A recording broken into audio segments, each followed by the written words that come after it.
বন্ধুরা, আমরা যখনই পুরীর জগন্নাথ দেবের দর্শনে যাই, ফেরার সময় আমাদের ব্যাগে আর কিছু থাকুক না থাকুক, ঠাকুরের প্রসাদী খাজা কিন্তু এক ব্যাগ থাকবেই।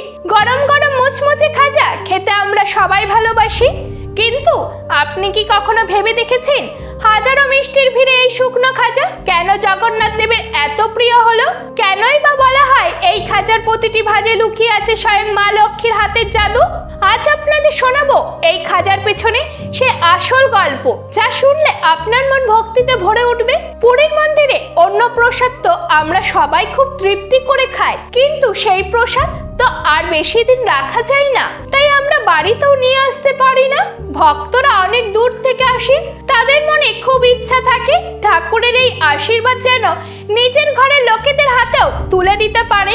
ভক্তের মনে এই ছোট্ট ইচ্ছাটি আমাদের জগন্নাথ দেব ঠিকই বুঝতে পেরেছিলেন, কারণ তিনি তো তার ভক্তের মনের সব কথা জানেন। পুরনো দিনে প্রচলিত ছিল যে পুরীর মন্দিরে এক প্রধান রাঁধুনিকে স্বপ্নে দেখা দিয়ে বলেছিলেন এমন এক প্রসাদ তৈরি করো যা সহজে নষ্ট হবে না, যাতে আমার ভক্তরা অনেক দূর পর্যন্ত তাদের ঘরে নিয়ে যেতে পারে। ঠাকুরের আদেশ পেয়ে সেই রাঁধুনি যখন মন্দিরের রান্নাঘরে ময়দা দিয়ে এই খাজা তৈরি শুরু করলেন, তখন এক অদ্ভুত ঘটনা ঘটল।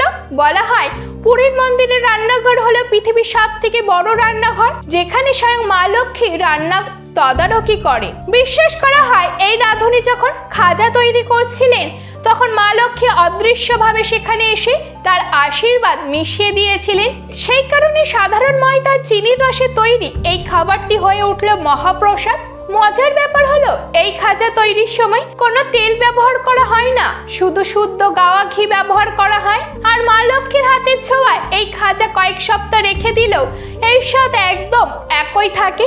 জানেন কি এই মিষ্টির নাম কেন খাজা হয়েছে?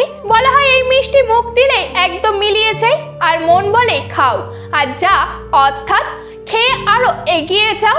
সেই থেকেই নাকি এর নাম হয়েছে খাজা। আবার অনেকে বলেন খাজার ভেতরে যে অনেকগুলো স্তর বা ভাঁজ থাকে, সেগুলো আসলে আমাদের জীবনেরই ছবি। আমাদের জীবনে যেমন অনেক জটিলতা বা সমস্যা থাকে, খাজাটাও তেমনই স্তর দেওয়া। কিন্তু যখনই এই খাজা চিনির রসে ডোবানো হয়, তখন তা মিষ্টি হয়ে যায়। ঠিক তেমনই আমাদের এই কঠিন জীবনটাকেও যদি আমরা ভগবানের নামে রসে ডুবিয়ে দিই, তবেই তো সুন্দর আর মিষ্টি হয়ে উঠবে।